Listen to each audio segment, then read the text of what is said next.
Hello, good morning and good evening and good night, some places. Welcome to Bahujan Scholar Academic Writing Series. This is our first workshop in the series, and the topic is Finding Your Academic Voice. My name is Bharat Rathod. I am the Assistant Director of Office of Inclusion and Engagement at the University of Massachusetts Amherst, and I am the founder of Bahujan Scholars.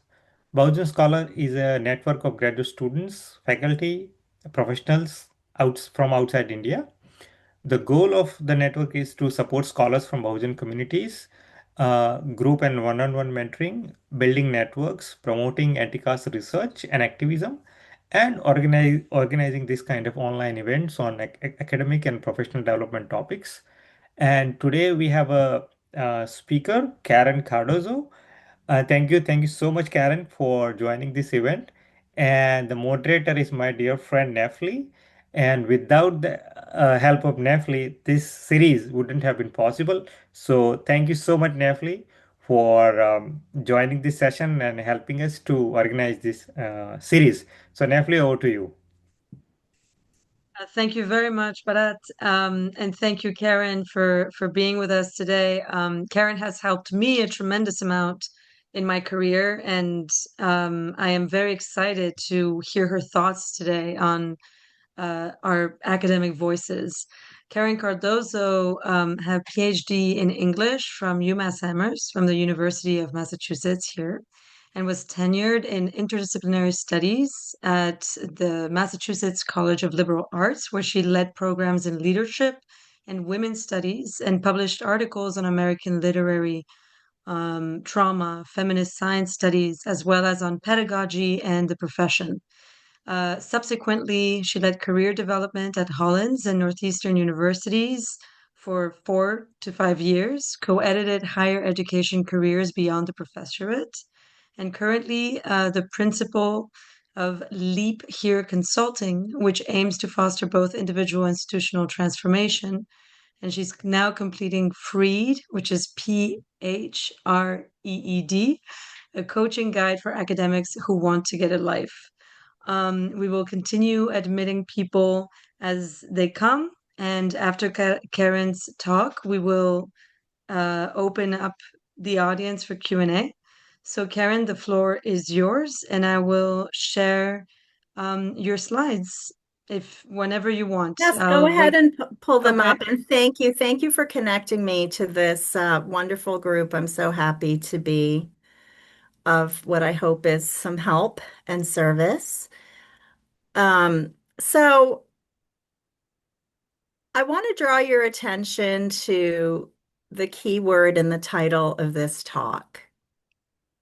It isn't finding, it isn't academic, and it isn't even voice. It's you. You are the most significant ingredient in claiming your intellectual identity and contributions. Uh, can we go to the next slide? So, this is what we're going to be covering, just so you have a feeling for where this talk is going. But we'll start with the preamble, which is the next slide, Nefeli, where the focus on you and this question of authenticity is a proxy for the idea of finding your academic voice. And the idea of authenticity has these several meanings, right? It means something is not false, it's true to your own character or nature, and it's an accurate depiction of an entity, which is you. Why does this matter? Well, just as biodiversity is essential in healthy ecosystems, each of us plays a unique role in knowledge generation. No two of us think exactly alike or have had the same experiences. So it's actually important to honor your own idiosyncratic interests and develop your own methods and writing strategies that work best for you.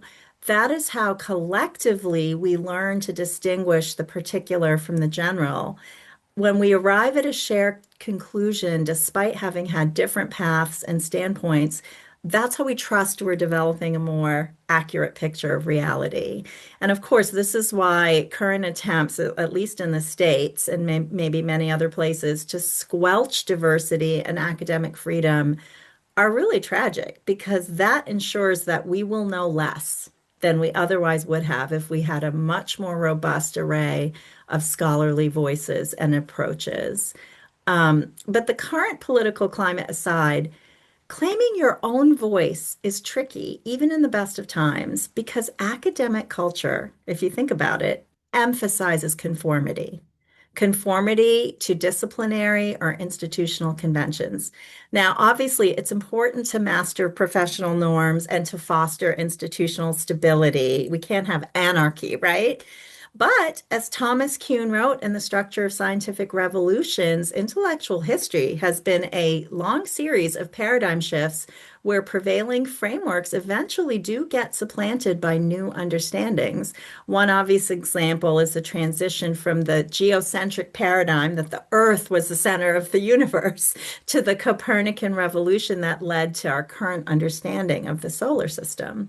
So I would say overall, finding your academic voice is an ongoing negotiation between figuring out how to meet the expectations of others enough to help you advance through existing systems while also trying to hack your own path through the forests of inquiry, knowing that by doing so, you are serving the future and the public good, making space for your own original contributions. Next slide, please. And Nefeli, because I'm not looking at the Zoom, please unmute and interrupt me at any point if I'm missing something, if I should stop and answer any questions or anything like that, okay? Thank you. Absolutely. Actually, sorry, you can go back to that slide. I didn't talk about authority and affinity. So um, notice that the root of the word authority is author. So what I'm saying is taking ownership over your own writing in an authentic way is the primary way that you get to develop a distinctive kind of intellectual expertise. You need to become the arbiter of what you pursue and why. You get to decide what compels or excites you. And over time, you must grow to trust yourself as much as you trust any external source. Becoming an authority over your own life and work is essential because as we see through the world right now, leaders can be swayed by corrupting forces like greed, power, and ignorance. In fact, many cultural observers argue that we're witnessing an epochal planetary shift from the age of institutions to what some call the age of personal responsibility. That means it's up to each of us to claim our own sovereign power as caring and ethical human beings who have something valuable to contribute to the common good. This brings us to affinity. Pursuing questions out of genuine curiosity or interest is the surest way to define your contributions. Your own authentic concerns, desires, or fascinations are what give your writing its unique voice. Genuine affinity spurs creativity, gives you energy, leads to innovation, and helps you connect to others who share your interest. In contrast, operating primarily from an avoidant or fear-based orientation literally shuts down exploration. This is basic biology. Our nervous systems cannot be in two different organismic states at the same time. When we feel under threat, our sympathetic nervous system is aroused in fight or flight. And if we cannot flee, then we may go into a numb kind of dorsal shutdown stage of freeze or fawn, which is trying to appease our aggressors. In contrast, the parasympathetic state is described as what allows us to rest, digest, tend, and befriend or connect to others. Can you guess which state fosters learning? It's not hyperarousal. So we can embrace authentic exploration when we feel under threat. It's essential to find techniques to self-regulate in your own body, as well as to co-regulate with others in ways that will allow you to be collaborative and generative rather than just reactive. I know the chaos in the world makes this difficult right now, but that just underscores our own responsibility to do anything we can do to stay grounded and open to new possibilities. So here's another way to think about this. Next slide, Nefeli. Over time, authenticity demands a shift from extrinsic motivations, which is like having a deadline, knowing that your work is being evaluated, or fulfilling your job description, and shifting into more and more steady intrinsic motivation, which is being guided by your own commitments, what matters to you, your own passions and interests, and your own values, what you stand for and find are important ethical principles in the world. That genuine motivation is what will carry you through the tough times when others don't understand or approve of your work, when you're not selected for a fellowship or a job. Encountering those setbacks doesn't mean you're on the wrong track with your work. It just means you haven't found your true constituents yet, those who share your interests or actually need the contribution that you have to offer. That is the argument of this book, Dark Horse. Nefeli, are we looking at the slide with the Yes, we are. We are okay. in the dark slide. I'm sorry, everyone. I Oh, wasn't no able problem. to have a second monitor and print out my talk, so I'm flying blind here, just reading my own talk. But this is such a fascinating book because it presents empirical case studies of unconventional people who found great success by following their own inclinations. And the authors argue it's because we've shifted from the 20th century era of mass production and standardization to the current disruptive innovation and niche economies, or what they call the age of customization. So, in this time, actually being authentic is your best bet economically as well. The metaphor of the title of that book comes from horse racing. It's the idea of a surprising contender who seemed to be lagging way behind in the race and then suddenly puts on a burst of speed and comes from behind to win the race. Applied to this discussion today, that acceleration in your own career comes when you step into, and fully embrace your own authentic voice and methods. So what that graph is showing you is, imagine those three vectors, those three arrows, as three different trajectories. Let's say you're all peers leaving your PhD programs or graduate school at the same time, right?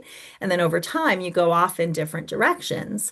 Well, and sometimes you feel, let's say you're the bottom arrow, you feel like other people are ascending faster and more quickly than you. It makes you feel bad. But if you look at any of those arrows, but let's take the bottom one, at any given point in time and space, there's only one of those three people that can meet the needs of that niche, right? And so differentiating yourself does matter in the marketplace, and you have to trust that your own idiosyncratic interests and work does have some constituents in a market out there. So just to make this a bit more concrete, let me give you an example which comes from the book of, take two PhDs in ornithology. Okay, so they told their advisors that they wanted to study birds and go, they love everything avian. And so they were advised to go get a PhD in this field. Okay. But the research of one of them is primarily about the variation in bird coloring and feathers. Like, why do birds look the way they do? What is the evolutionary function of that? And the other one is primarily interested in the significance of bird song. So you can see that they're in the same field, they're both studying birds, but over time, one is relying on visual technologies and analysis, and the other one's relying on audio technologies. In the book Nefeli mentioned, I talked to a lot of PhDs about if they didn't end up doing academic work, what other kind of work they could do. And I use this example of, well, so these two PhDs, the first one might be able to go into beyond academia and work in graphic design or some other aspect that had to do with visual technology. And the other one might go into the recording industry.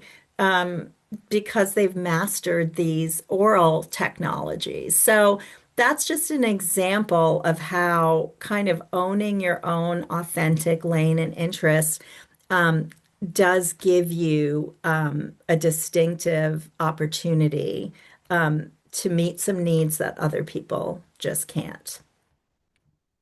Okay, next slide. So now that we've gotten that preamble out of the way, let's talk about what we mean actually by this term writing, because I have taught writing for well over 20 years, and I've discovered that it's such a complex activity and our thinking about it is often too limited. So as I assume you're seeing the definition there on the slide, which is simply marking words on a page, right? Or typing them into a screen. You're just arranging text, and it's often for publication.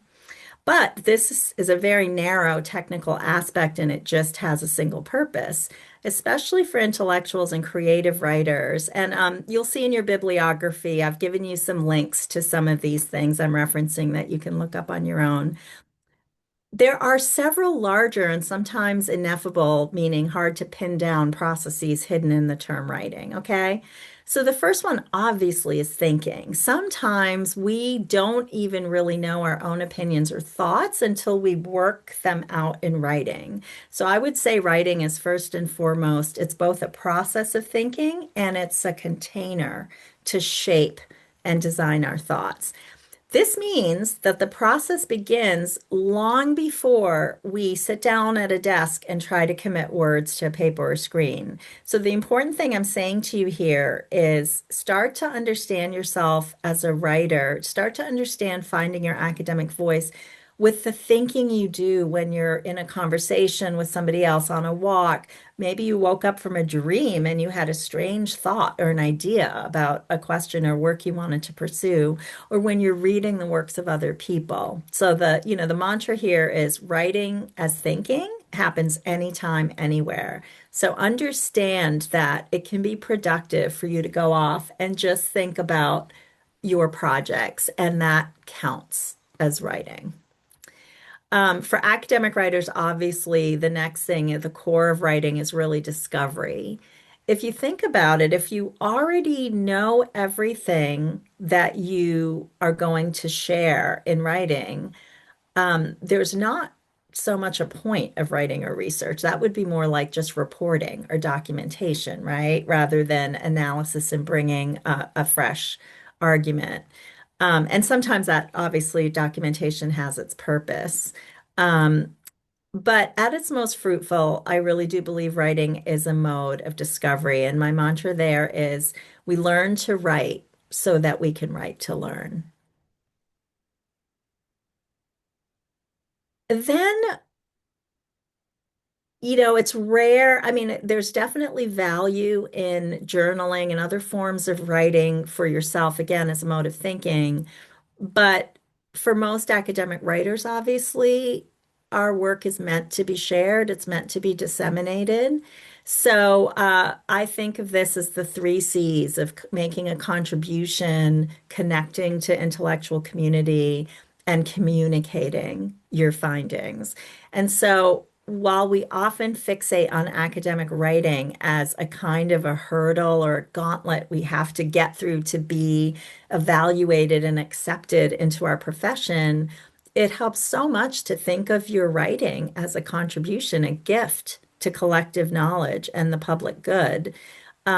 It's actually a generous act of service when you think about it, a labor of love to share something of value to other people. I think looking at it this way can free you from the worst of worrying about how your writing is judged. Instead, picture the people who need it, who are waiting for it, who want you to finish your project. And related to this, although it's a solitary activity, it is a bid for connection. You're trying to enter into conversation with others, even if they end up disagreeing with you. And that brings us to the third C, which is communication. And effective communication requires us to select the styles and the genre, the formats that will be most accessible to the people we're trying to reach, as well as the publication venues that are most likely to find our ideal audiences. So we will talk about that more a bit later on. But the other, when it comes to this idea of finding your voice and authenticity, writing is actually a mode of self-discovery as well and self-expression. Your identity shifts and changes over time as you come to understand who you are as a scholar, as a thinker.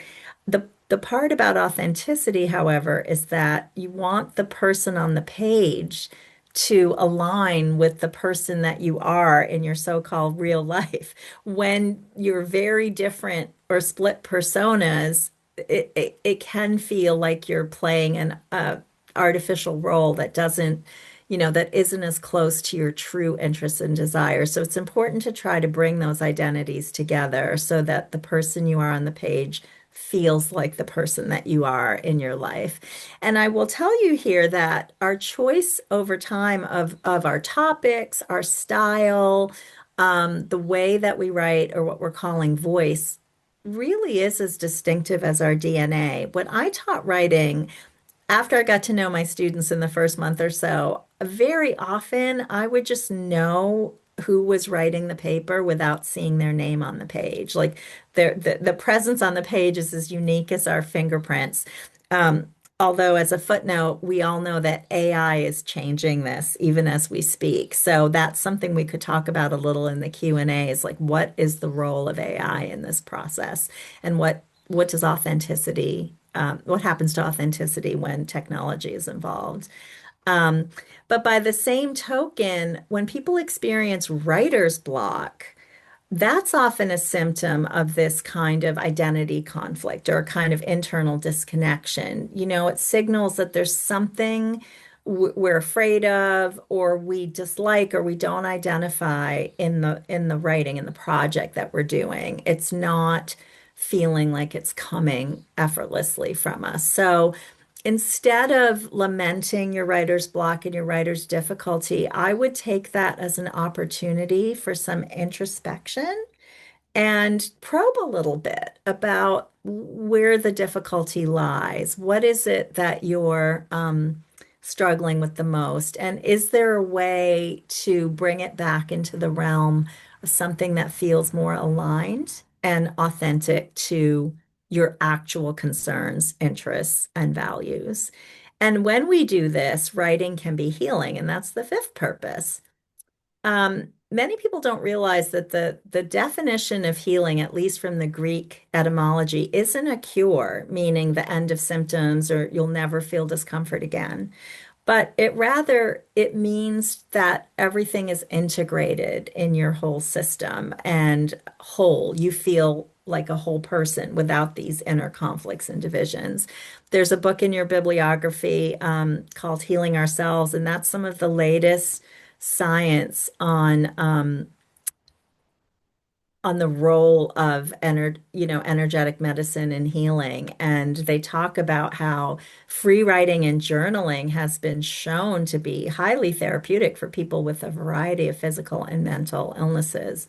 It brings a lot of comfort and relief to express your innermost feelings and thoughts just honestly without fear of censorship. So, despite how Western and modern medicine often separates mental and physical ailments and trains specialists to focus on specific body parts or systems, we all know our mind and body are inextricably linked. We are one integrated organism. So, writing as a vehicle for healing kind of links mind and body, and it can have really powerful healing effects.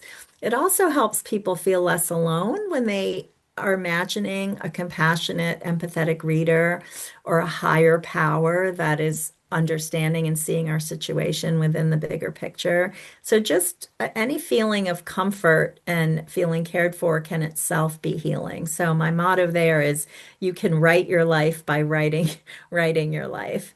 Okay, so what this preamble was all about is hopefully to get you to start thinking that writing is more than just the moment that you sit down at a desk.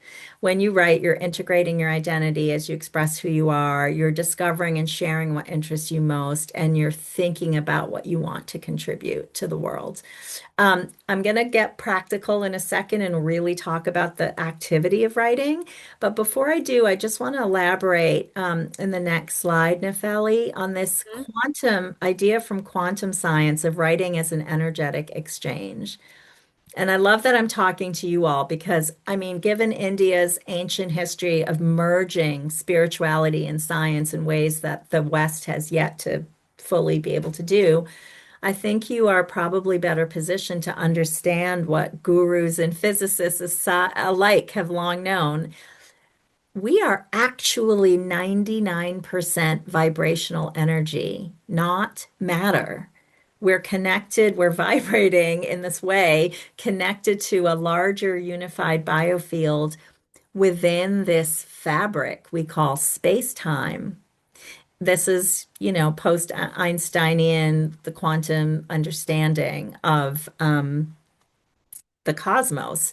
Essentially, time is not an arrow that just moves through space where the future just goes further and further from the past. But in any deep moment of presence, we kind of tap into what the Greeks called kairos, which is like that transcendent, eternal consciousness where past, present, and future merge. That's opposed to the chronos, which is clock or calendar time. That's a human construct that we have put on reality to say there's only so many minutes and hours in a day. If we only live in chronos, that's where we get panicky and writer's block because, quote unquote, we're running out of time. We only have an hour. But when you can, back to your nervous system, calm yourself down enough to inhabit Kairos in deep presence. You're in that parasympathetic state. You're not under threat. Your mind becomes as fully open as it can be. This is profound because you might be sitting in the present, but by accessing your most authentic self and like opening to those forces of creative thought and consciousness, you will impact the future. Your work will impact the future. So it is paradoxical. You feel like you're running out of time. You have so much to do, but the more you can access this idea of Kairos, the more powerful your work becomes.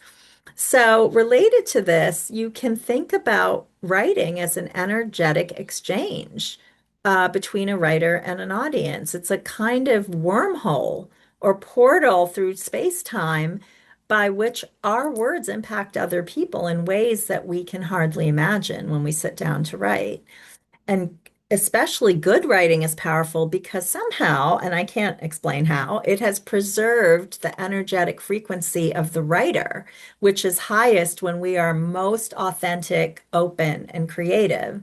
I'm sure we've all had that experience of feeling electrified or impacted in our own bodies when we read something powerful that strikes us as true. We almost literally feel that ring of truth through our bodies, like, wow, that's a very impactful thought. That's a thought that might actually change my life when I absorb it and take it in. And equally, we can feel really comforted, appreciated, validated when we read soothing words from someone else who's been in a crisis that is like the crisis we're in. So, who can say how these words travel, ancient poetry traveling across millennia to impact us in the present? Well, that's a quantum view of how writing works and why it matters. And moreover, you've heard the saying, when the student is ready, the teacher appears. As Dr. Lisa Miller writes in The Awakened Brain, synchronicities or coincidences are signs that we may be more open to and connected to this wider biofield or universal intelligence. Like, for example, have you ever been thinking of someone, thinking about them a lot? I should call my mother or my friend, and then they suddenly call you at the exact moment that you're thinking about them. These kinds of, or you decide you're going to change your topic or something, and you say, I really need to look into X, Y, or Z field or question. And then the next day you come across a book that's about the very thing that you were looking for. These kinds of synchronicities, or what I would call energetic alignment, are quite common the more that you sort of do these practices and become more open to them. And I think they're sort of evidence of you being much more in tune with your own authentic voice, your interests. There's less of a blockage, a struggle there about whether you are or aren't doing the right thing. You're just trusting your own process and going with it. Um, and that's how we can understand writer's block. Writer's block is a kind of energetic constriction within you. It could be doubt that you doubt that your work is good enough, or there could be some despair that no one's going to read this, nobody cares about this work. So if you hit such moments, such low moments, I hope you will remember this talk in my argument about authenticity and making your distinctive contribution through your own voice is you contributing to our collective expansion of knowledge. We simply won't know certain things if you personally do not bring them to our attention. So it's actually an important mission that you have, and somebody else cannot do what you do. So you have to really own that. And one of the things that really helps is to imagine your potential readers, as I said before, not as harsh critics, although there are always some out there, but as colleagues who care about the same things, or students who share your affinities and will learn from you in the future. Um, in spiritual terms, this is actually what the ancient Tao Te Ching was urging us to do. Sort of following the Tao, or the way, is kind of aligning with the natural intelligence of the universe. So that means sort of clearing your own energetic blockages, or the desire to kind of control or force something, and just allow the process to operate through you.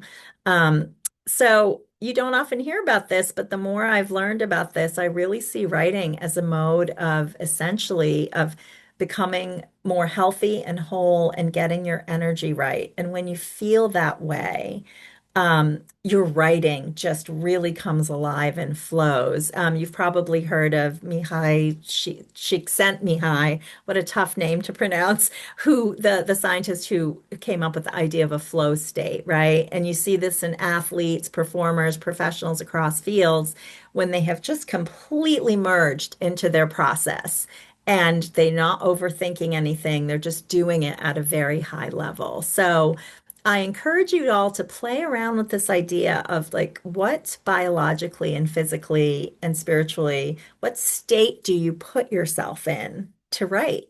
The more you can be free and authentic in that condition, the higher the vibration, essentially, of your words, and the greater the impact, I think, on others who will perceive that from your writing. So, yes, so I just wanted to make sure we opened with making sure we do not think of writing in the narrowest sense as just a technique or a transactional exchange. It's actually cosmically a medium of connection to the whole biofield, which is pretty powerful idea. Okay, so for the rest of the talk, I'm just going to focus practically on the first three of those five areas: writing as thinking, as discovery, and as contribution. And in the latter context, we'll talk about publishing a little bit. How's this all coming across? Is this making sense to people so far? Yeah, it is really great for Okay. me. Does anybody else want to share? You can also use the chat function if you want to I share just want to make questions. sure that's clear. The rest will be much more practical, but that I know that was a little bit of a strange way to enter a talk about writing, is to talk about quantum physics. Yeah, it took me in different direction, but it's great. Okay. All right. And then we'll obviously have time at the end to come back. Okay. So let's talk about writing as thinking. Is this a slide that's talking about that the word topic comes from the Greek word topos? Yes, it is. Okay. So when I taught, this is the first thing I would always explain to students. Okay. So they're getting ready to write. Usually there's research involved. Well, a topic is just a general area that you name, right? It's the ground of your beginning, this inquiry. But what turns it into your authentic voice and a distinctive line of inquiry is the specific question that you bring, that you pose. And by following that question through, and it is a bit of an art, right, to shape a question. There's so many different ways to ask a question. Some questions have a very large, almost indefinable scope, and some questions are very narrow and pointed. So that's part of the art is finding the right scope of the question. But at first, you just brainstorm and you try a number of different ways to approach this area. But once you commit to a particular kind of question or questions, that's what takes this general ground and turns it from a topic or even a hypothesis, something that you thought, might be happening, into an actual thesis that will be the focus, right, of your academic writing based on analysis and the argument you develop. And again, I will stress that the most important criterion in topic selection is your genuine affinity. This process of academic research and writing can be so lengthy for some people, right? It could be 5 years, 10 years, and then for the rest of your career, you're trying to refer back to this work. So it is important, I cannot stress this enough, not to choose your topics from very extrinsic calculating ways, right? What you think your advisor wants you to do, what you think the market is looking for. Because if you do that, that extrinsic motivation can dry up pretty quickly if the market goes through a different cycle and there's not an immediate opportunity for your work. So you need a more enduring focus that's going to carry you through, all of the ups and downs of doing this work. Another reason to trust your own affinities and instincts, as I said at the beginning, is that that is where originality lies. And we need your original perspective as much as possible to flesh out, collectively, um, our quest to understand certain phenomena better. As far as narrowing down your topics, a lot of this depends on your cognitive style. I mean, I've learned as a career coach, some people are very big picture and they think very integratively, and other people come at a problem from a very narrow entry point. So either way is fine. If you're asking big questions, that's great because you're identifying some of the biggest rubrics or frameworks under which your projects will fall, and then you can always narrow those projects down later. So a very broad area does ensure that you'll be able to work on it for a long time. On the other hand, if you're very detail oriented and you've started with a very narrow question, that is fine, but then the onus will be on you to not forget about thinking about what larger paradigms it fits into, as well as how your work might be relevant to people who don't work in your immediate field, or even beyond academia and other, like who might be interested in a particular method or technique, or the narrower the better. It means that you should really, really think more about who else might find your work valuable, just so you don't limit yourself. Okay, next slide. So that was about kind of choosing your content, your topic. So when we think about writing as discovery, what I want to emphasize here, as I said before, is if you already think you know what your conclusions are prior to embarking on your projects, fine, you could do a project like that. Sometimes it's low-hanging fruit if you want to just get like a publication out or something.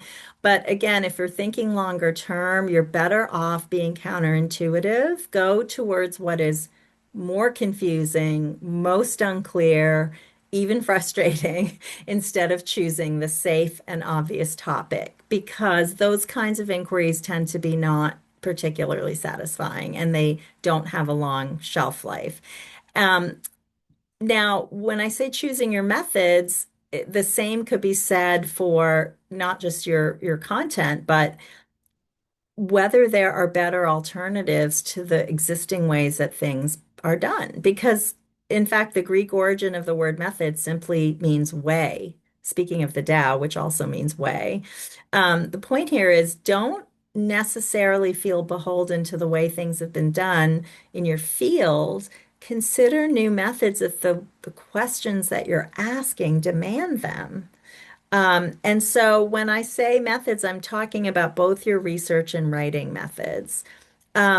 If content is the what of scholarship, then as you're thinking about your research and writing projects, you also want to think about the how of inquiry. What really will be the best means of getting answers to your questions or getting a better view of the problem at hand? Like, here's an example, basic from the discipline of history. Okay. The traditional historical method obviously relies on the archives, on written records. This is limited as a method for two major reasons. First, only certain groups over time were historically literate or had access to the legal or historical records. So they were just not represented anywhere in this depiction of a certain, period in time. And second, only certain kinds of information are ever recorded. Think about your daily life. Think about what you did yesterday. If someone were to look back on this moment in your life, who would know what you did and how you lived, right? So much of what we do is never recorded. So that's why many minority and feminist scholars, over time, especially in the postmodern era, have really advocated for alternative methods like taking oral histories, reading personal diaries and journals and letters, looking at arts, looking at cultural objects to see what light those would shed on what was going on in a particular historical era. So, as you're doing your literature review and trying to learn what's already been said about your subjects, your areas of research, run a parallel methodological review and ask yourself whether you think that the way these inquiries were executed was sufficient, or whether part of your contribution and originality might be you proposing some new methods or ways of investigating these questions. Um, okay, so then there's also writing methods. And one thing I can assure you is true is there are some pieces of universally helpful advice, but mostly, as I said before, writing is as distinctive and personal a process as your own genome, your DNA. No two writers have the same process. People write in all different ways, all times of day, using all different techniques. So here are just a few of some of the debates that people have about what's best. And the point is, you're just going to have to experiment and find the practices that work best for you. So the first one is some people just approach writing through free writing, just doodling notes on paper, drawing maps of concepts, concept mapping. Some people make audio recordings talking into their phone memo as they're thinking out loud. Other people approach writing in a very orderly fashion and do not ever commit prose to paper without having made an outline first. So neither way is right or wrong. It has to do with what allows you to just get your ideas out. I, for one, I will tell you, I could never do an outline. I have never been able to do an outline because I didn't know in advance what I wanted to say. So, I do think outlines are very important at least a middle stage of your project because that discipline forces you to look at the relationship between concepts and a sequence and a structure. So you do have to get there eventually, but figure out which way works best for you to just start writing and keep your writing going. Another area of debate is, should writing be a daily practice? Is it okay to write only a certain number of blocks per week? Some people, especially if they're, teaching a lot during the year, or have other commitments, write very little at certain parts of the year, and then they have like a season, in the summer here in the States, June through August, and they just write every day in a frenzied way. Um, Again, it's hard to say with one prescription what's the best way, but the way to think about this, though, is like fitness. You strengthen your muscles if you have a regular practice. So I do err on the side of it's probably better to try, if you can, to have some kind of at least weekly, if not daily practice where you just check in with whatever your project is without worrying about the quality and its perfection, but just to stretch that muscle to do it. There's a lot of books like writing your dissertation in 15 minutes a day and things like that. And the premise there is these little chunks do add up. So if you can manage to even just do 15 minutes a day, it allows you to just keep your finger on the pulse of your project. Then there's a lot of writers you'll hear swear by writing first thing in the morning, before doing almost anything else in their day, because that's when our brains are the freshest and it's quiet and, all the activity hasn't started up yet in our homes or at work.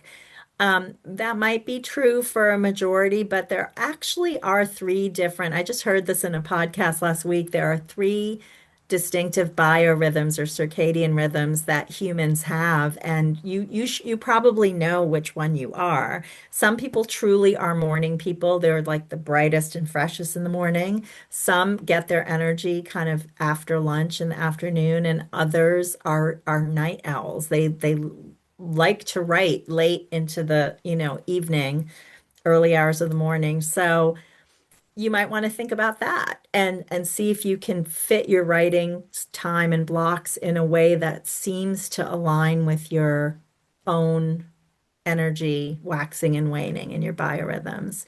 Another piece here is, do you write all by yourself, alone in a room? Or do you like to write around other people or even in a way that allows you to talk to people while you're working on your projects? That's a very personal decision. For some people, they just can't concentrate if other people are around. And other people find they really do need to be, you know, in a cafe or somewhere else where they can feel connected to people and it keeps their energy up. So again, very personal decisions, no right or wrong. You need to figure out what's right for you. Another issue is whether you should be working on one project at a time in sequence, finish it, and then start a new one, or whether you'll have several projects in different stages working at the same time. Now, I find that interdisciplinary scholars are people in hybrid jobs who might be, an academic, but they're also an administrator or something. So they're writing reports and memos, but then they're also writing their scholarly work. Those kinds of people are more likely to have multiple projects. My preference has always been that, so that if I can't get further in one project at a certain time, um, or I'm stuck and it just isn't working well, I jump to the second project. And I've had good success with this, what I call, you know, cooking on multiple burners. It's like, you have four pots and the heat is off of one and you're stirring another. That works well for me, but it definitely doesn't work for everybody. So you need to think about that. And then finally, you know, writing of any kind can help you find your authentic voice as an academic writer. You don't only need to be doing academic writing, especially if you're in between projects or you are feeling stuck with your thesis or whatever else you're working on. It can be just as helpful to switch to creative writing and take a day and write a poem or write an essay, write in your journal. Do other creative practices, including yoga and other things to make that mind-body connection and take breaks. That's the famous story of Archimedes in the bathtub coming up with his theory of water displacement while he was just relaxing, taking a bath.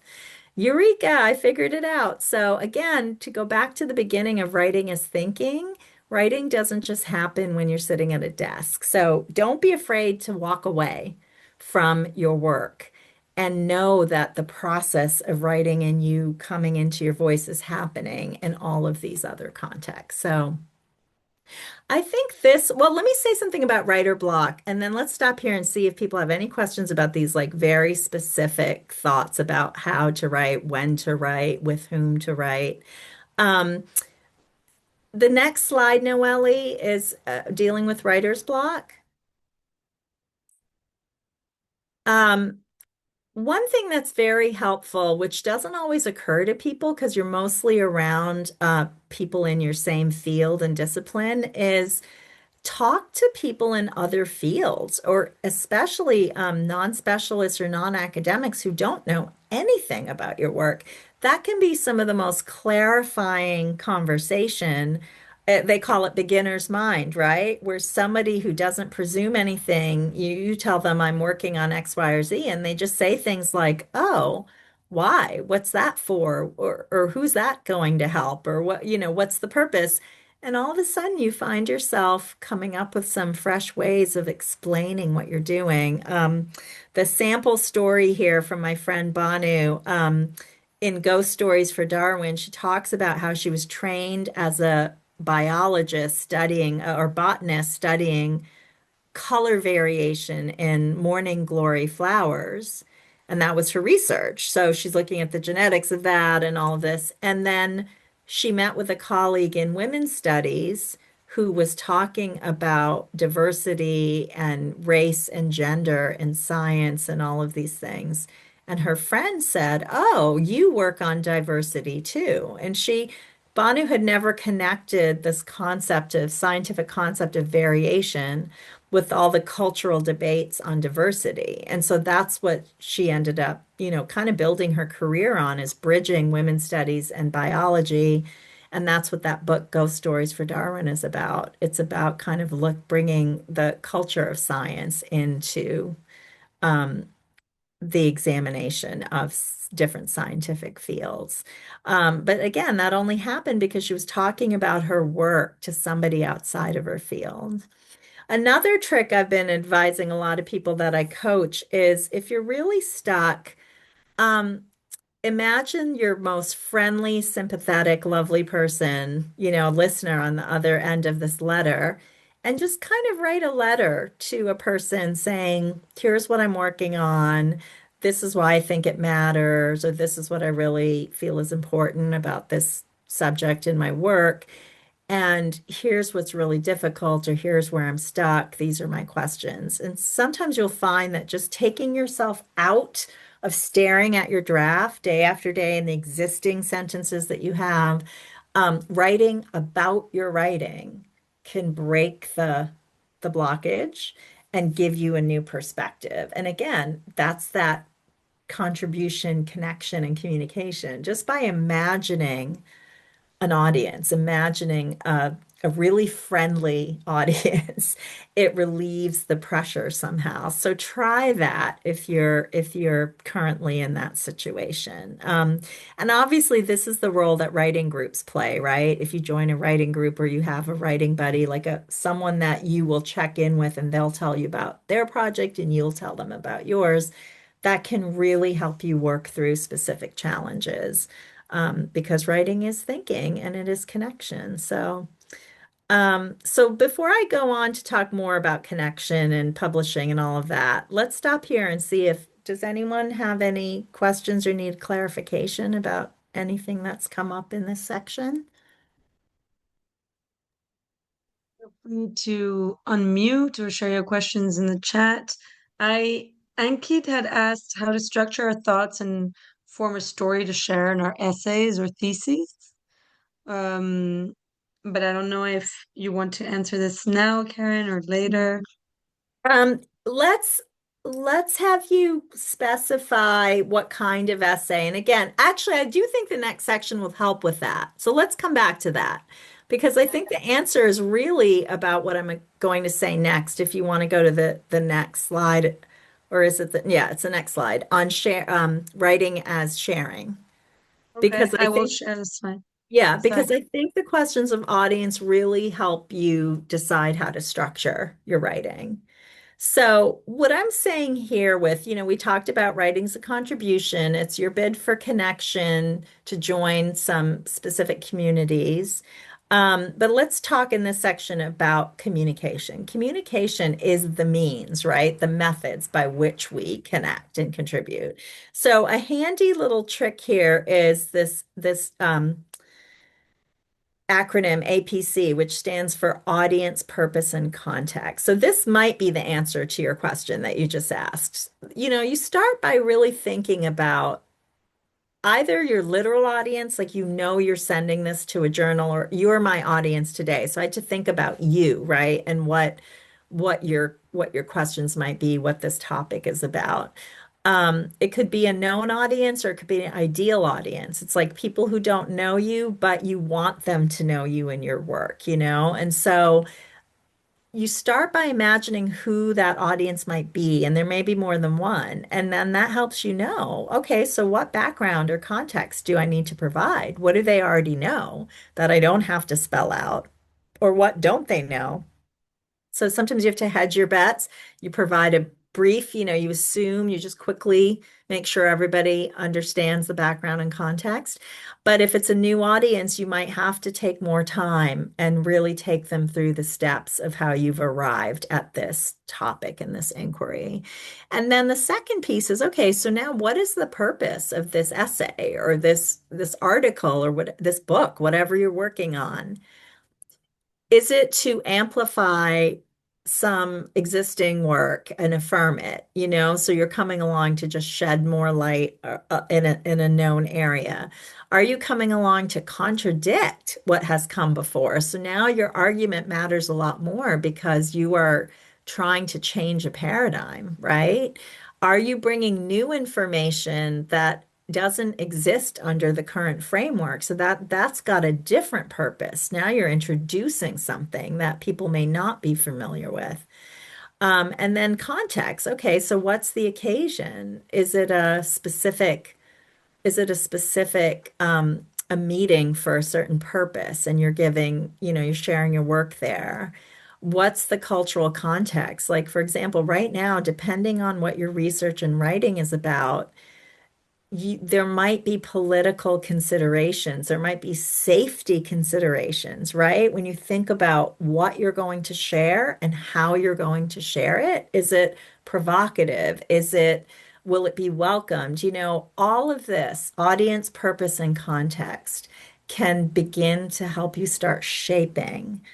Okay, what is it that I want to be saying and doing in this talk? And in what sequence will I introduce these ideas? And with what style and voice and tone will I bring this content?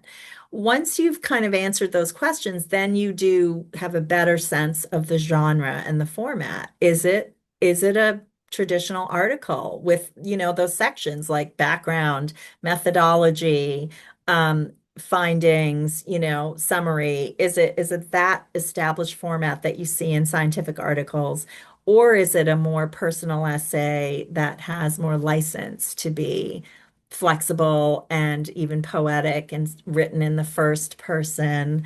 Um, so then you think about what's the right medium. Is it a traditional print form? Is it an electronic media? Should it be interactive in some way with hypertext? Is there an audio or video component? So again, thinking of audience helps you answer some of these questions. What will make it most accessible to this desired audience that you have in mind? Let's stop there and see if that answers the question. Is there more about the question of figuring out your style, your genre, your format? And then I'm going to talk about publishing in a second. Ankit, do you want to share if this was helpful?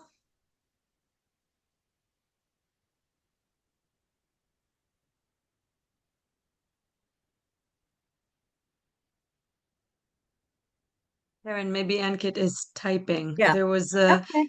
Rashmi. No, Oh, am I okay. audible? Actually, I don't know that I'm allowed to speak, so I thought. Oh, yes. So No, yeah, you actually, are. it was. Thank you, ma'am. So yeah, it was actually helpful. But actually, I was thinking about when we are thinking about our ideas in the mind.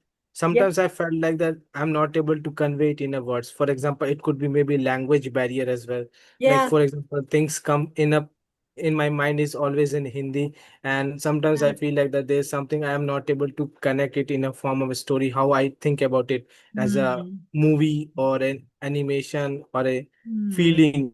Another mm. thing is that some people often say that you need some anecdotes. For example, whenever you are writing the statement of purpose, how you can bring the attention of the people. So Yeah. how can we develop such things? People often say that go to the chat GPT and all, but I don't wanted to rely on those things. So how can I develop those skills and ideas on my mind? Like some people said, going to read books. I wanted to know from you. Yeah, yeah, yeah. Well, thank you. That's such an important point. When you're bilingual or multilingual, you are working twice that hard at your writing, aren't you? You think in your native or first language, and then there's this issue of translation, which I think Nefeli knows a lot about from comparative literature. But I would bring you back to this idea of connection. Um, it's helpful to really get with other people, especially if you have colleagues who you feel like they have passed through some of those struggles and maybe they've gained much more English fluency or another language. And, see if you can learn from other people who've kind of walked that path of what were the strategies they use. Like, for example, as I listened to you, I immediately thought, well, there's nothing wrong with using the visual. If that's how you start, that's a helpful way to broker a language difference, right? So see if you can put something in a visual table or a figure, right? And then we've all seen forms of writing where that might end up in your essay or article. You just put the visual display in there, a Venn diagram, for example, of how these three concepts overlap. Simple things like that might help you. So don't be afraid in what we're calling the drafting process, the initial writing process, to get those visual concepts down before having to put it in prose and tell the stories. And yes, storytelling is always very effective. So that's another thing you can ask people about. You could say, which seems most interesting to you? Should I tell this example in my proposal or should I tell this example? In other words, actually, that's coming up to our next section. It's about getting feedback, from other people to see how your work is coming across. Don't do it alone. You don't have to do it alone, is my message. So, next slide, Nefeli, we could talk a little bit about this, how you get feedback through the publishing process. Perfect. And Um, once, Karen, once we finish, I just want to let you know that we have just a couple of questions in the chat that we can attend okay, to I'm for almost done. Q&A. This is the last There's of. no rush. There's no rush. Okay. Um, so again, when you think about publication in the context of this talk is coming under the banner of the three C's, right? It's a mode of contribution, connection to intellectual community, and communication. So one way to think about, how to make those decisions and how to find those venues is think of publishing as a conversation. Yes, we understand the career implications. You need it for your CV. It's how you will, be known to other people and get maybe hired and promoted. But intellectually speaking, in the terms of finding your academic voice, you really want to think about it as you're joining a conversation. So, what you need to be doing when you think about publishing is you look around and you say, essentially, who else is having this conversation? So, you look at particular journals, for example, or particular conferences. Special issues are great because they've actually named, like, this is the topic that we want to talk about particularly.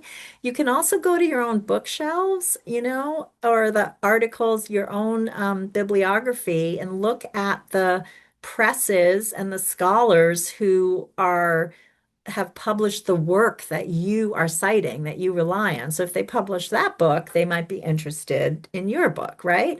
Now, what holds that all together is It's a running conversation within a particular intellectual community. So you're not writing for the whole world. You're writing to start for the people that you think would care the most to have that conversation with you. Okay. A quick example from my own dissertation is like I had written on cultural trauma narratives.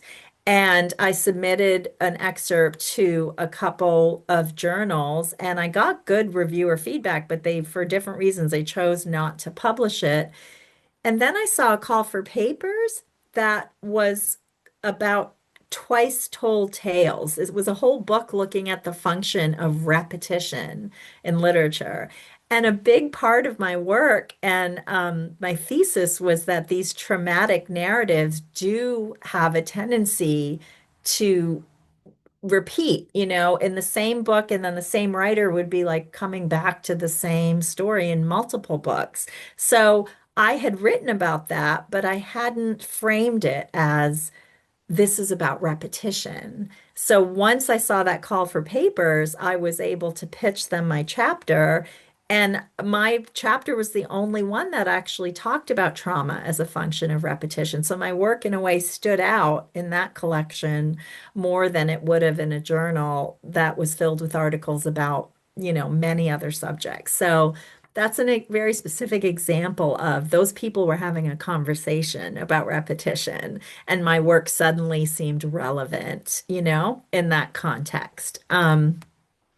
The second piece is you really need to depersonalize rejection when you're looking for publication. And in your bibliography, I put a little link to writers telling the stories of how many times they were rejected, famous writers, by publishers.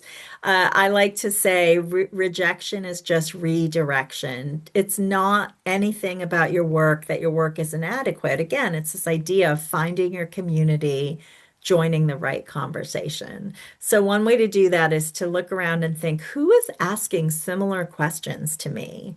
Or who needs the answers that my work is illuminating? And the example I give here is just if you're a neuroscientist whose work focuses on autism, well, there are many now advocacy groups for families with autistic members or nonprofits that are trying to ease the stigma around neurodivergence. So there could be non-academic audiences and even donors or funders for your work if your topic happens to be something that is of great importance to, these other constituencies. Um, I think the next slide is the second to last, and it's about getting feedback and peer review. So Yes, we're here. Sorry. it's Yep. really important not to get stuck in this idea that your work has to be perfect to go out or that it even is finished. Like our work as scholars is really never closed. You just finish one piece and it raises more questions. That's just how it goes. So it's important to just keep getting feedback at all points in the process, Share work in progress. Don't wait for it to be what's in your mind, quote unquote, finished. Just go ahead and, ask someone for their opinion, offer to give talks about it, do shorter versions at conferences. And don't be afraid of questions. Welcome them. Remember, even if they come in a slightly hostile way, like, why did you say that? Or why does that matter? Every question is an opportunity for you to clarify what you're doing, and show you where people appreciate what they appreciate about your work, where your work is misunderstood. You really need that. You need feedback and you need the audience to help you see that. And in that light, you want to embrace the blind peer review process because then, without people knowing anything about you, they're very honestly telling you what they see in your article. Now, a phenomenon that happens to lots of people, but especially very innovative or interdisciplinary scholars, is that you might get what you call the mixed or split review. And this has happened to me multiple times. One reviewer says, "Oh my goodness, this is the most original, groundbreaking work I've seen. Publish it immediately. This is great." And the second one says, I don't know what this person thinks they're doing. They say they're doing psychology, but then they're also doing this.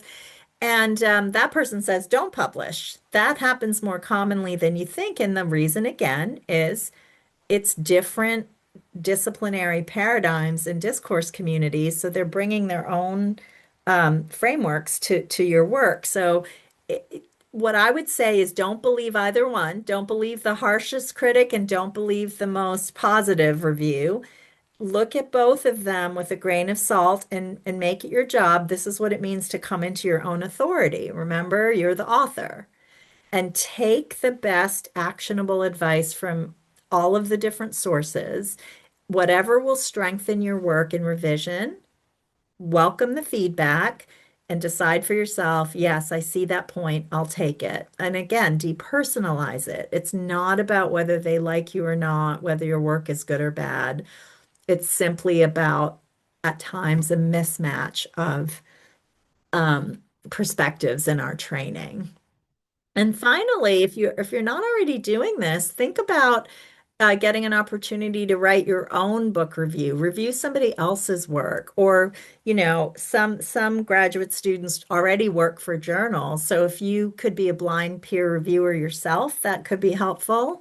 And certainly, if you ever teach students writing, your own writing really improves when you teach writing because it stays very present in your mind what the effective principles of writing and communication are. So it can sometimes help to get on the other side of the table, not as a writer, but as a reviewer yourself. So there's one more slide in conclusion. Yay. Um, so you will notice in my bibliography, I've almost have it given you very few actual writing resources. Like here's the guide on academic writing. And the reason you might guess is there are hundreds. This is an entire industry, and writing norms vary so much by discipline. And as I already said, by individual. It's a very personalized individual process. So, you have all these differences. It's very common to have sole authorship in the humanities, but science writers write in groups all the time. Science writing uses a passive third person point of view. Humanities scholars would write differently in the first person often. We already talked about genre differences. So, in conclusion, I would say that these are kind of the things that apply to everyone, and authenticity is just sort of the thread and the through line that gives your work its own integrity and flavor, right? So, take some time to try to understand how your work fits into the intellectual history and the genealogy of your field. Um, Establish and own your own rationale. This is the authority piece for your choice of topic and methods. Take care of your reader. This is the communication piece. You provide adequate context and signposts by having a clear introduction and a conclusion, using topic and transition sentences. Tell them this is what this paragraph is about, and here's what I'm going to talk about next. Give people little signs that where your argument is going. Use clear headers, to say in this section, this is what's being discussed. Now we're moving to the next section. Anything you can do to give people sort of a map of your own thinking is really helpful. And as part of the publishing and peer review process, anticipate questions people might have. If you can anticipate them and write the answers into your writing, this is where questions at a talk or conference are so helpful. Then you can answer that person's question in your written project. So try to anticipate that and answer them in your own work. And also be honest about gaps in your work or problems in the methodology. Don't try to hide anything. Just put it in a footnote or say, just so you know, we started this way and then we had to adjust our methods. So this is what we did. And finally, because our work is always in progress, acknowledge that your work is evolving and that this is where your project stops for now. And maybe in your conclusion, you can signal in the future, it would be interesting to do X, Y, or Z, and I plan to take this further. You'll see that's a common way to close an article or a book is to signal future directions. There's always more. I'm sorry to say, you're never done. An academic's work is never done. Okay, I'm sorry that took so much longer than I anticipated. I will stop there and I can come back to the Zoom. Thank you very much for the talk, Karen. Ritika is asking if we can share the slides with them. Yes, of course. You can have it. Okay. Also, you can have my whole talk. I'll send you the document. Okay, thank you very much, Karen. So there's some questions in the chat. What would you prefer? Would you prefer me reading them out loud? Would you prefer for the person to unmute Let and me take a share? look and see if any of them are can be grouped. Do you know what I mean? Of course. Um, balancing academic and personal life. Oh, how to think of a question like for your writing project. Yes, yes, yes. Okay. Hmm. Wow, what great questions. Imposter syndrome. Yeah. Okay. Yeah. Okay. I think we could probably just take these in turns. So, Ritika, I think with questions, I have a two part to that. One is just a pure brainstorm. I mean, when you're looking around and thinking where you want your project to be, just get out a piece of paper or open your file and just write questions for 5 minutes. Don't even stop yourself. Just frame the questions in a free, complete brainstorm. What are all the different ways to ask this question? And I will just remind you, this is so basic, right? But try all the variations. What, why, how, when, right? Where.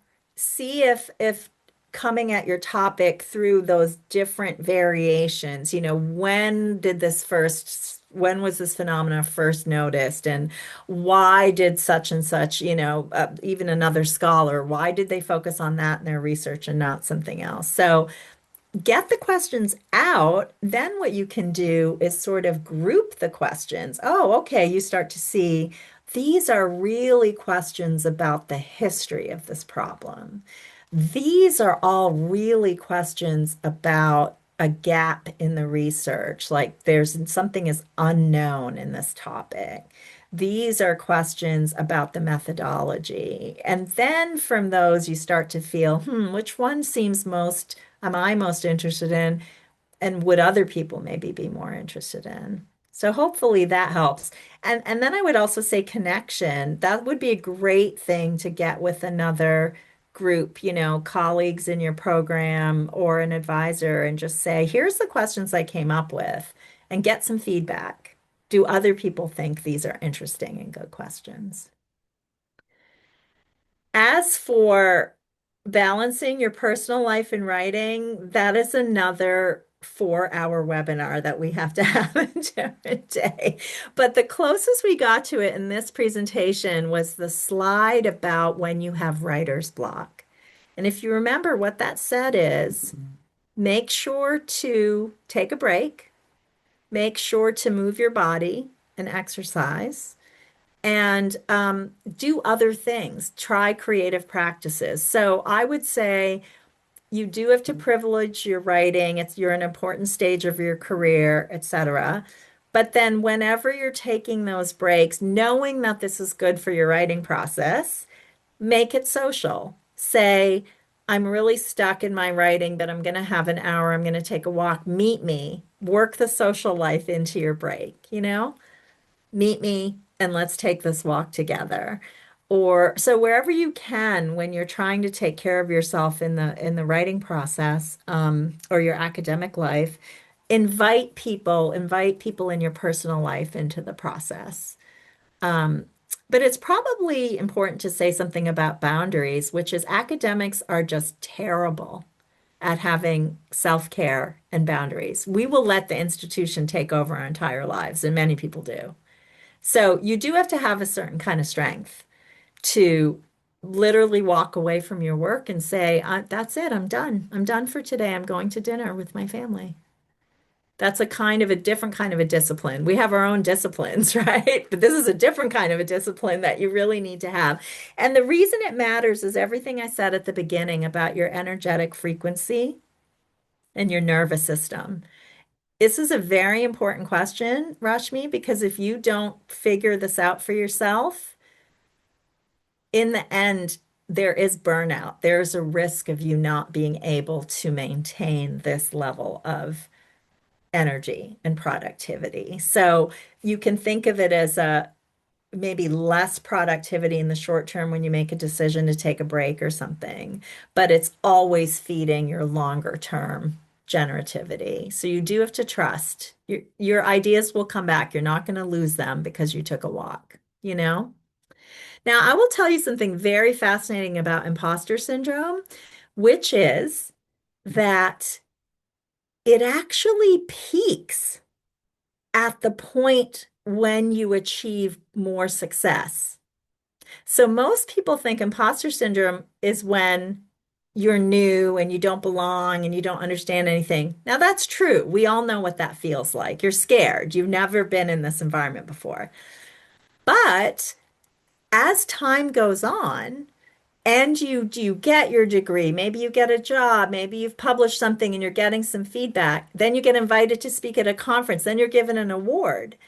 Paradoxically, the moment you're being given the award, where other people are telling you your work is great and we value it, the research has shown that's when people feel the worst imposter syndrome.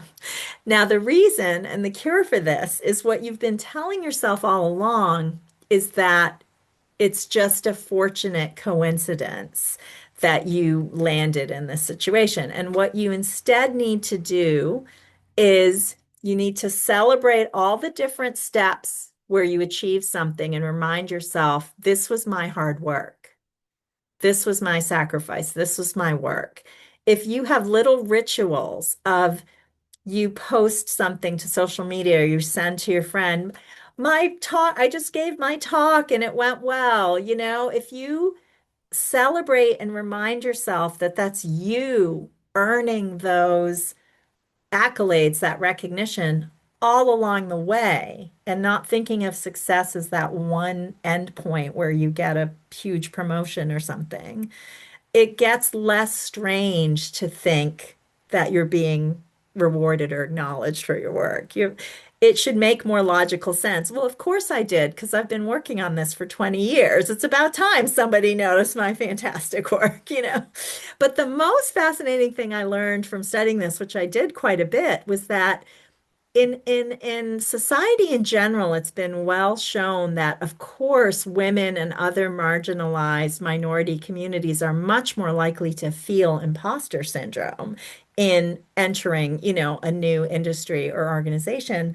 But the one place they found no gender difference was academe. In other words, it's equal opportunity imposter syndrome in academe because we're such a culture of criticism and evaluation. So everybody just feels bad all the time, like they don't belong, because that is literally our organizational culture.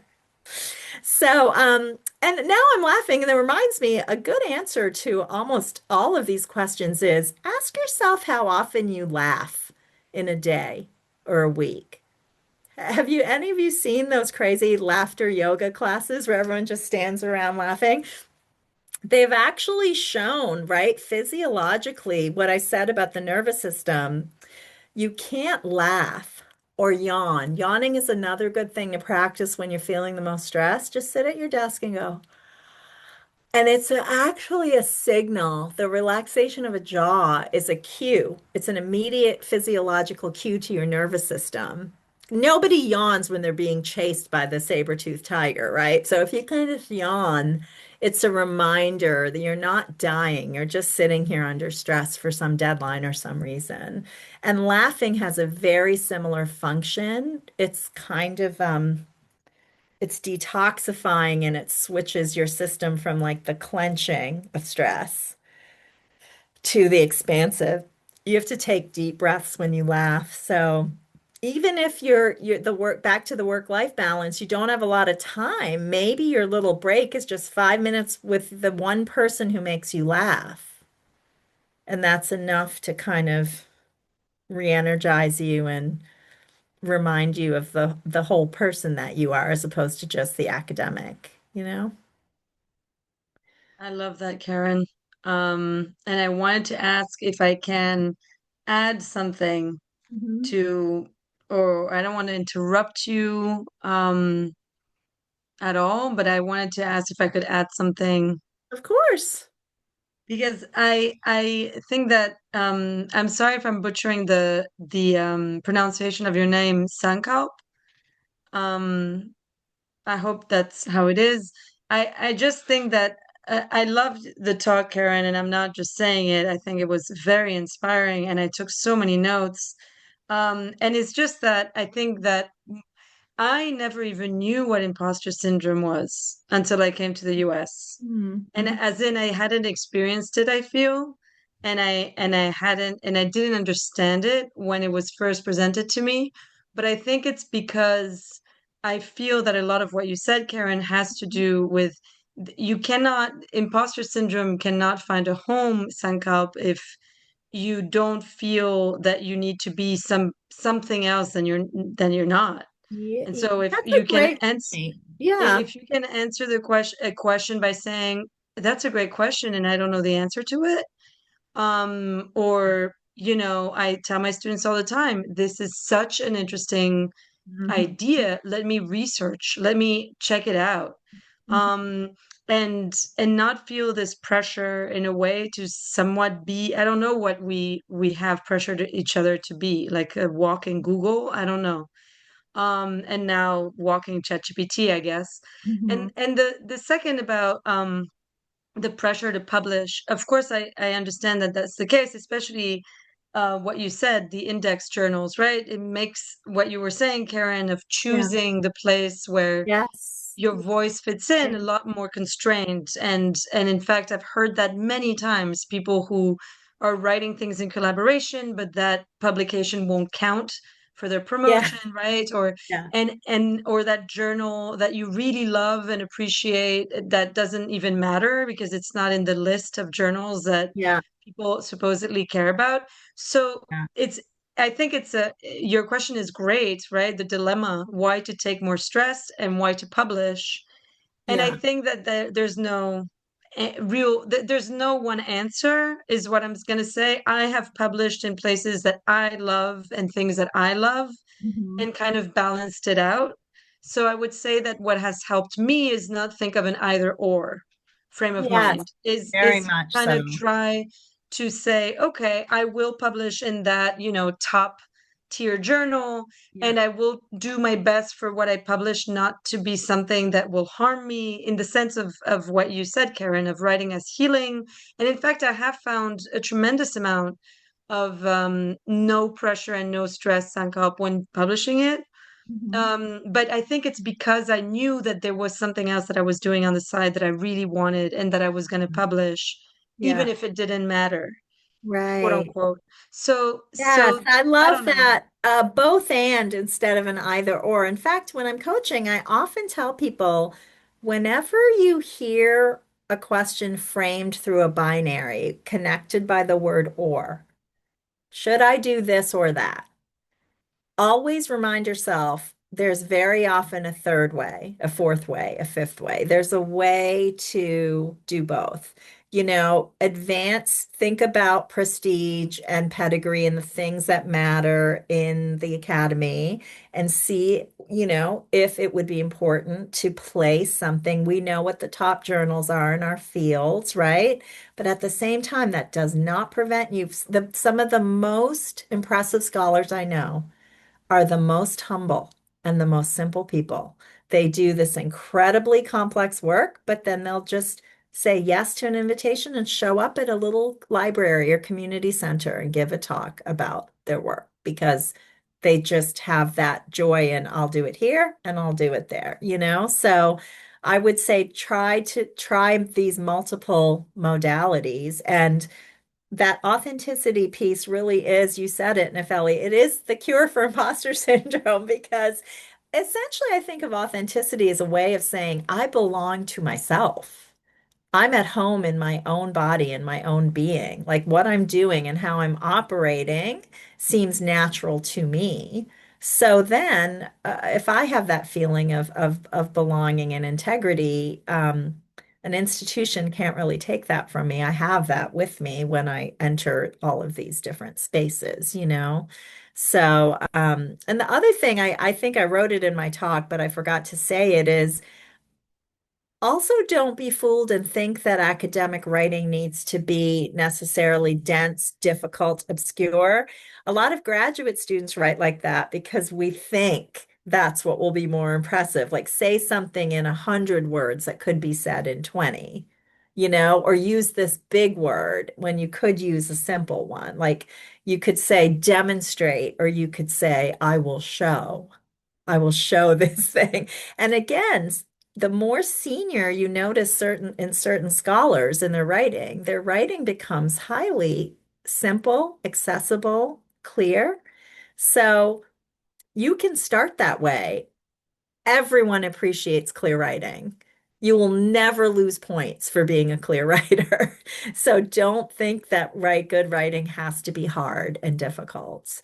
Um, you know, uh, Profound and distilled, are not opposing ideas. Yeah. Thank you, Karen. I think this is a great way to close our workshop today. We're very mindful of your time. Um, and I want to thank you again for your generosity also in sharing your slides with the attendees, and Thank all of your you. knowledge. I think it's quite wonderful to start the way we have. And I have bold quotes such as, "Don't be afraid to walk away from your work," in my Yeah. notes. So thank you so What much. a radical idea. I Stand up know. from your chair, which we're all going to do now. But listen, I Yeah. wish you all the best of luck and let's keep in touch. And I'd be happy to come back on a different topic at another point. We obviously covered a great deal, but if I could sum everything up, I would really go back to this issue of being your own authority. The author inside authority is you. So, this entire talk has been about a practice of developing some self-trust. Sure, you don't know everything when you start, and you need to take advice. But at some point, there are no arbiters of this is the one right way to write this, or this is the topic you have to do. You have to start moving yourself into the space where you do take ownership. That's what makes you the authority on your work. You make your decisions and you stand by them. And if you're wrong, you say you're wrong and you adjust. You adjust your method and you write the clarification. So again, if you stay energetically open and try to keep that frequency positive through taking the breaks and things, I do think the writing takes care of itself. You just have to trust that process. I look Thank you, forward to Karen. seeing your work as it filters out into the world. Best of luck to everybody. And thank you. Thank you for having me. Thank you, Thank you for Karen. such a wonderful session. Thank you. Oh, you're welcome. Bye, everyone. Bye. Have a good Bye. rest Thank of you. your Thank day you and a so good much, night. Karen. Thank you, Nefli. Um, Thank you, all the participants. And certainly in future, we will plan something along the same line. yeah, And yeah, sounds good. Nefeli, I don't know if you do this, but given some of these questions, would you consider sending everybody a very simple Google form for feedback? I tend to do things like, I don't know if you were doing that already, but Sure. it's usually when I teach, it's things like what were your top most useful takeaways kind of question.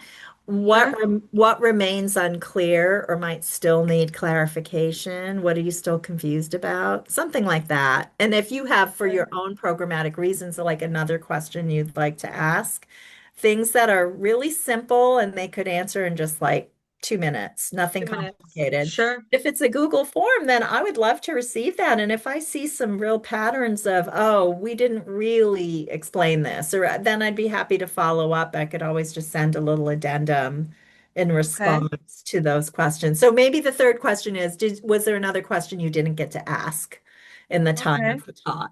And I could just kind of evaluate that and do a little follow-up if needed, send you some materials for people to close Thank you the very loop, much, close Karen. the That's loop very on that. generous. Sure, no problem. Okay, goodbye, everyone. Enjoy your Goodbye. Sunday. Just finishing to write the question. Bye. Bye. Thank you. Bye, everyone. Yeah. Thank you, everybody.